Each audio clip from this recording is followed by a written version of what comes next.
కష్టం.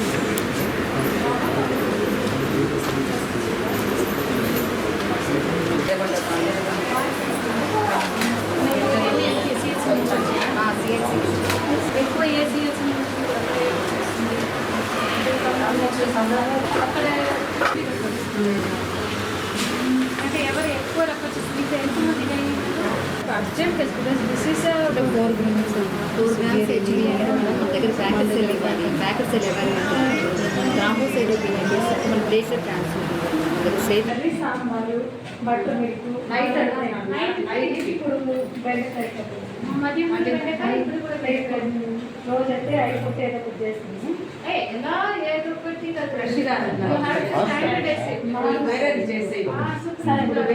అందుకే మీకు అక్కడ నేను చెప్తున్నాను ఆయన అక్కడ అడిగినలో ఒకరు మధ్యాహ్నం అటు క్యాబేజ్ ఇచ్చాడని చెప్పారు, ఇంకొకరు బెండకాయ అడిగితే పప్పు అవుతుంది, కూడా పప్పు ఉంటుంది, నైట్ కూడా బెండకాయ చేస్తుంది. మరి రివర్సిబుల్ మెనూ ఉంటుంది కదా అంటే చేస్తాము.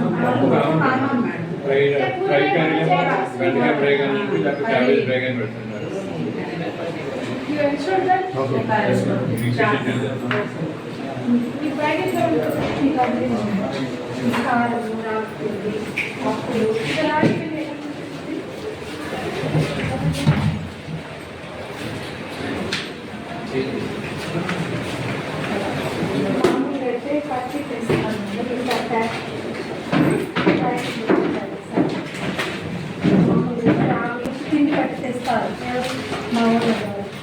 ఈసారి మాత్రం మీరు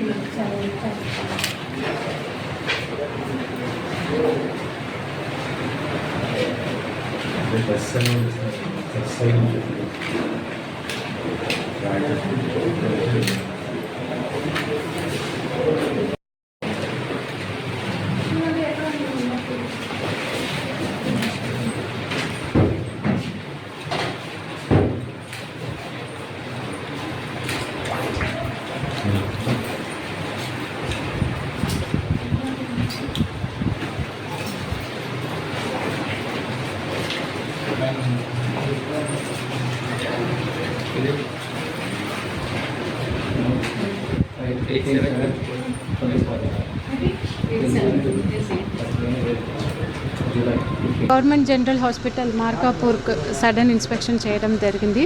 ఇన్స్పెక్షన్ టైంలో ఇక్కడ డాక్టర్స్ ప్రెసెన్స్, తర్వాత ఇక్కడ ఉన్న బేసిక్ ఇన్ఫ్రాస్ట్రక్చర్ ఫెసిలిటీస్, ఇక్కడ అందిస్తున్న పేషెంట్స్కి అందిస్తున్న మెడికల్ సర్వీసెస్ గురించి, అదేవిధంగా వారికి ఇస్తున్న భోజనం క్వాలిటీ గురించి స్పెసిఫిక్గా ఇన్స్పెక్షన్ చేయడం జరిగింది. సో ఇక్కడ ఉన్న డాక్టర్స్ కంటే ఇక్కడ ఒక చార్ట్ లాగా పెట్టి దాంట్లో ఎంతమంది డాక్టర్స్ ఉన్నారు, వారి ఫోటోతో పాటు వారి పేరు, వారి ఫోన్ నంబరు పేషెంట్స్ ఐడెంటిఫికేషన్ కోసము ఇక్కడ పెట్టమని ఇన్స్ట్రక్షన్ ఇవ్వడం జరిగింది. అదేవిధంగా ఇక్కడ డాక్టర్స్ ఇక్కడ ఉన్న పేషెంట్స్ ఇన్ పేషెంట్స్ ఎవరెవరు ఉన్నారో వారందరూ కూడా ఇస్తున్న ఫుడ్ ఇక్కడ చార్ట్ అయితే పాటించడం లేదు. Diet chart, weekly diet chart అనేది ఇక్కడ పెట్టమని చెప్పడం జరిగింది. అదేవిధంగా ఇక్కడ ఈరోజు మీకోసం ప్రోగ్రాంలో కూడా ఇంకా నేను ఇన్స్పెక్షన్కి వెళ్తున్నప్పుడు ప్రజల నుంచి, విలేజెస్ నుంచి ఎక్కువ చెప్పిన ఒక కంప్లైంట్ అయితే ఈ హాస్పిటల్ నుంచి రెఫరల్స్ ఎక్కువ ఉంది అని చెప్పడం జరిగింది. సో నేను కూడా ఒక 2 వార్డ్స్ ఇది చూశాను. పీడియాట్రిక్ వార్డ్ నుంచి రెఫరల్ రిజిస్టర్స్ చూశాను స్పెసిఫిక్గా, అలాగే ప్రెగ్నెంట్ ఉమెన్స్ రెఫరల్స్ అది కూడా చూసాము. లాస్ట్ మంత్ చూసినప్పుడు ఒక 33 కేసెస్ రెఫర్ చేయడం జరిగింది రిమ్స్ హాస్పిటల్ ఒంగోలుకు.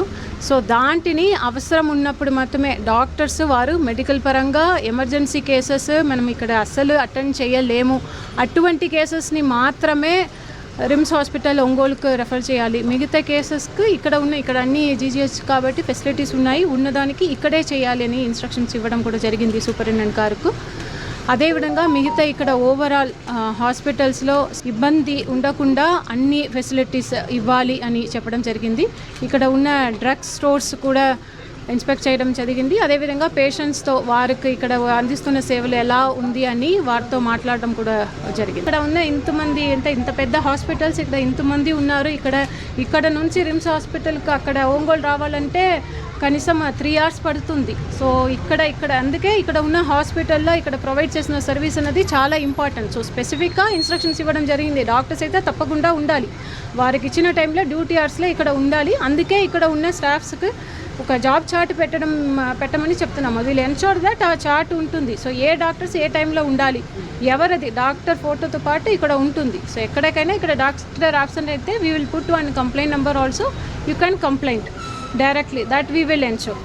సో ఇక్కడైతే డాక్టర్స్ తప్పకుండా ఉండాలి. వచ్చిన పేషెంట్స్ ఎవరైతే వారికి సరైన మెడికల్ సర్వీసెస్ అనేది ఇవ్వాలి, దట్ వీ విల్ ఎన్షూర్. ఇదే ఫస్ట్ టైం ఇప్పుడు మెసేజ్ చేస్తాము, కంటిన్యూస్గా మనం ఫాలో అప్ చేసుకుంటాము. ఇక్కడ మన సబ్ కలెక్టర్ గారు కూడా ఉన్నారు, ఇక్కడ ఉన్న మెడికల్ ఆఫీసర్స్ కూడా ఇక్కడ సడన్గా ఇన్స్పెక్షన్స్ ఇప్పుడైతే డే టైంలో వచ్చాము, ఇంకా నైట్లో కూడా స్పెసిఫిక్గా నైట్లో ఇన్ జనరల్ ఎక్కడ చూసినా కూడా నైట్లో డాక్టర్స్ ఉండరు అనేది ఒక కంప్లైంట్స్ ఉంటుంది. సో నైట్లో కూడా మనము ఇక్కడ సడన్ ఇన్స్పెక్షన్ చేయడానికి మనము ప్లాన్ చేసుకుంటాము. అన్ని చర్యలు వీ విల్ టేకప్. అంటే ఇక్కడ డాక్టర్స్ ఉండి పేషెంట్స్కు ఎటువంటి ప్రాబ్లమ్స్ ఇవ్వకుండా సర్వీస్ అనేది ఇవ్వాలి. అది ఒక్కటి మాత్రమే, అది క్వాలిటీ సర్వీసెస్ ఇవ్వాలి.